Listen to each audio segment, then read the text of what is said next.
TensorFlow is a mathematical computation library for training and building your machine learning and deep learning model with a simple to use high-level APIs. Now, say if you have a mathematical formula to forecast sales for every zip code in the world or forecast weather for every zip code in the world, and you want to basically take the formula and accelerate it so that the final execution is super fast, right? So what you can do is you can take the formula and you can convert that into a TensorFlow computational graph and then use TensorFlow to execute the formula on specialized hardware accelerators like either GPUs or TPUs. TPUs are basically Google Cloud Tensor Processing Units. They are specialized hardware designed by Google. Now let me give an example. Say you have developed a machine learning model in either a Spark or Scikit-learn or R library. And basically you want to take the model and do inference for millions and billions of data points. So if you see my screen, this is how an output of logistic regression looks like.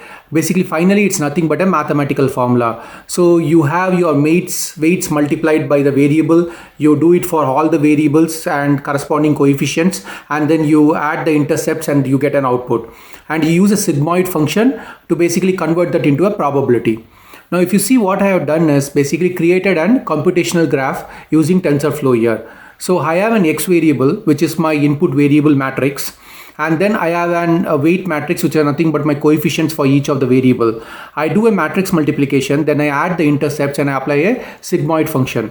Now this computational graph is generated. Rather than inferencing on a single data point, what I can do is I can make this particular computational graph either schedule it on a GPU or schedule it on a CPU.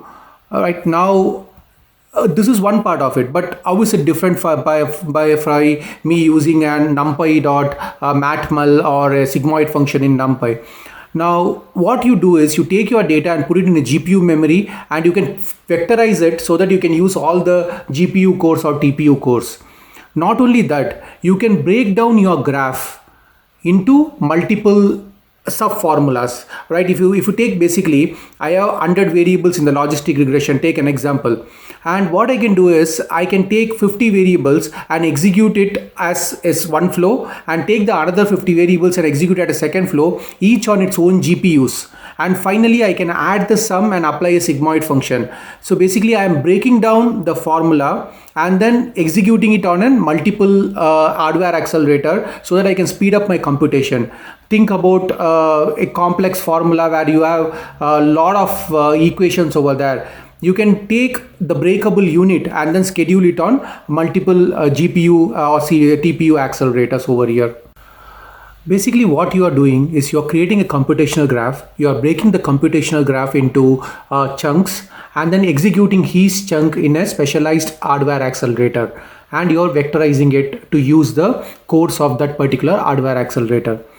Apart from breaking the computational graph, TensorFlow also provides an API that you can use to basically build your machine learning and deep learning models. Basically, TensorFlow has TensorFlow estimators and also Keras, a high-level API for building deep learning models.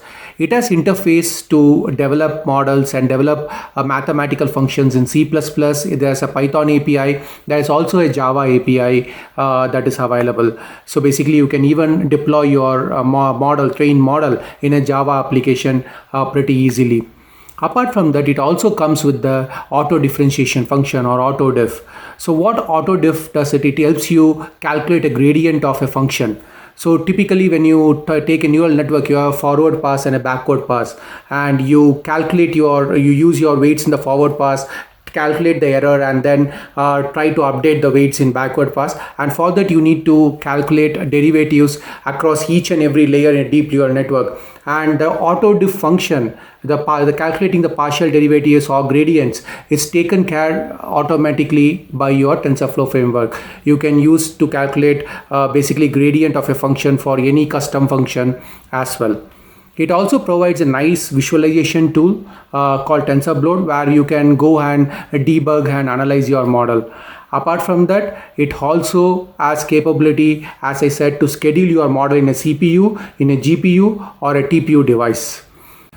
TensorFlow also runs on your mobile devices, your desktop, your servers, or even your web browsers. So it's easy to deploy across multiple systems.